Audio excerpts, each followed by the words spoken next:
bajo el control del enemigo en Artyomovsk, menos de 1 kilómetro cuadrado de territorio y solo unos pocos edificios de gran altura.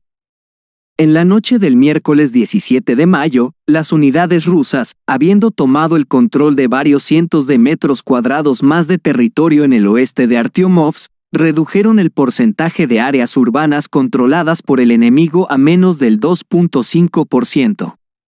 Según los últimos datos, las Fuerzas Armadas de Ucrania en Artyomovsk, Bakhmut, actualmente controlan menos de 1 kilómetro cuadrado de territorio.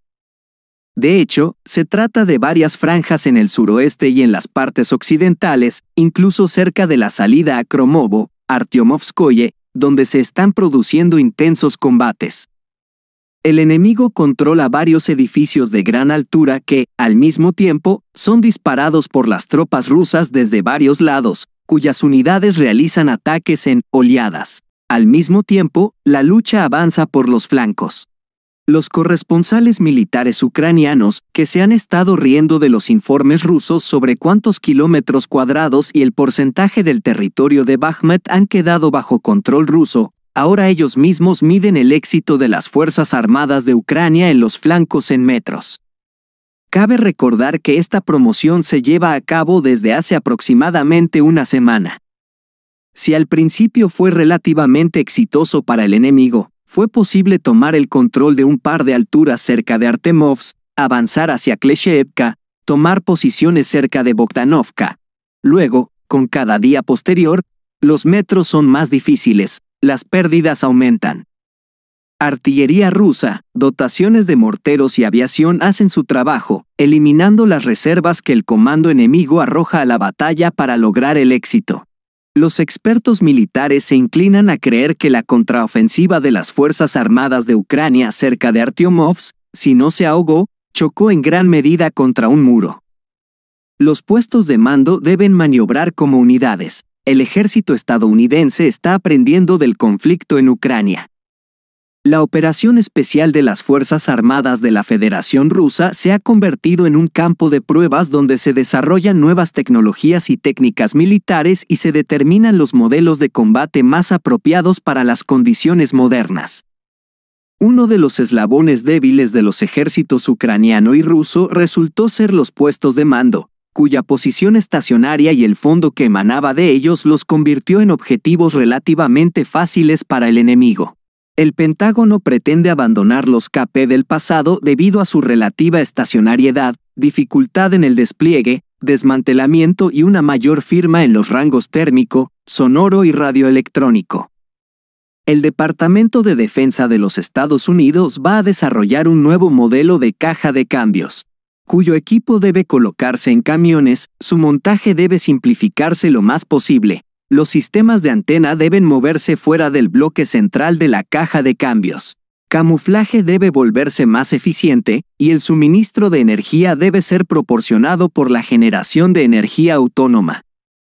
Como explicó Ward Roberts, quien está a cargo de los programas de comando, control táctico y comunicaciones en el Pentágono, ahora se necesita un día entero para desplegar, desmantelar el puesto de comando, lo que, en sus palabras, es inaceptable. Como explicó, la mayoría de los comandantes estadounidenses han crecido en el servicio sin preocuparse por este problema, ya que, en el contexto de un bajo nivel de amenaza planteado por los insurgentes, podrían sentarse con seguridad en una base de operaciones avanzada en Irak o Afganistán sin preocuparse sobre la seguridad de su puesto de mando. El representante permanente de la Federación Rusa ante la ONU expresó su esperanza de resolver los problemas en la implementación del acuerdo de granos.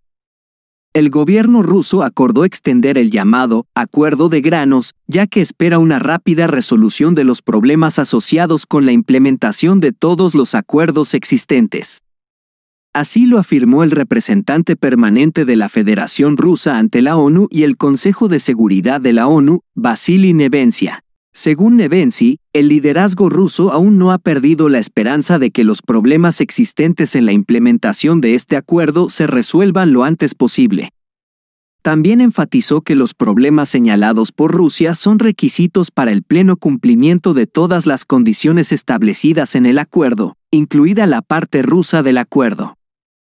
Las autoridades rusas acordaron la extensión de la iniciativa de granos del Mar Negro por 60 días, que fue anunciada hoy por el presidente turco, Recep Tayyip Erdogan, y que luego fue reconocida por el Ministerio de Relaciones Exteriores de la Federación Rusa.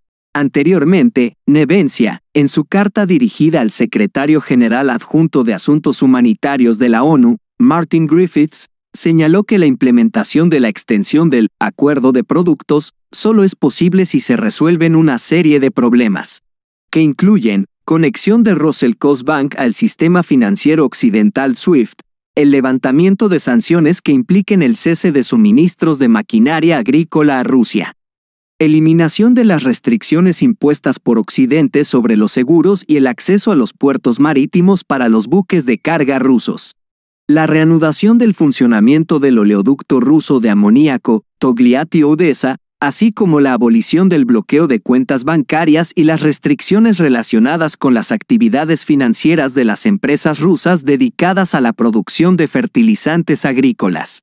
Cabe señalar que el ministro de Relaciones Exteriores de Turquía, Mevlut Cavusoglu, declaró anteriormente que Estados Unidos y Gran Bretaña, por sus obstáculos a la implementación de los acuerdos, crean riesgos adicionales para extender el acuerdo de granos entre Ucrania y Rusia.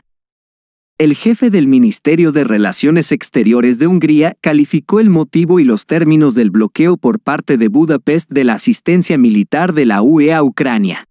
El ministro de Comercio Exterior y Asuntos Exteriores de Hungría, Péter Szijjártó, dijo que Budapest seguirá bloqueando la asignación de fondos del Fondo Europeo para la Paz para la asistencia militar a Ucrania. La razón de esto fue la introducción por parte de Kiev de sanciones contra el banco húngaro OTR.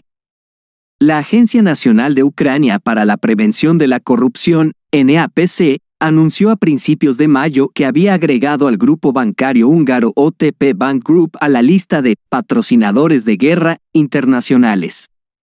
El motivo de esta decisión fue que, según la autoridad supervisora de Ucrania, el banco supuestamente emite préstamos en la Federación Rusa al personal militar ruso en condiciones favorables. En respuesta a las acciones de la NAPC, Budapest bloqueó la asignación del siguiente tramo, el octavo, de 500 millones de euros del llamado Fondo Europeo para la Paz.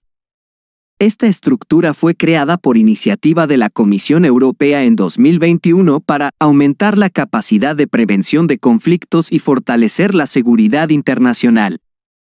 El presupuesto del fondo, recaudado de las contribuciones de los países de la UE, ascendió a 5.7 millones de euros. De hecho, tras el inicio de la operación especial rusa, casi la totalidad de los fondos ya se han gastado en financiar la compra de armas con su posterior envío a Ucrania.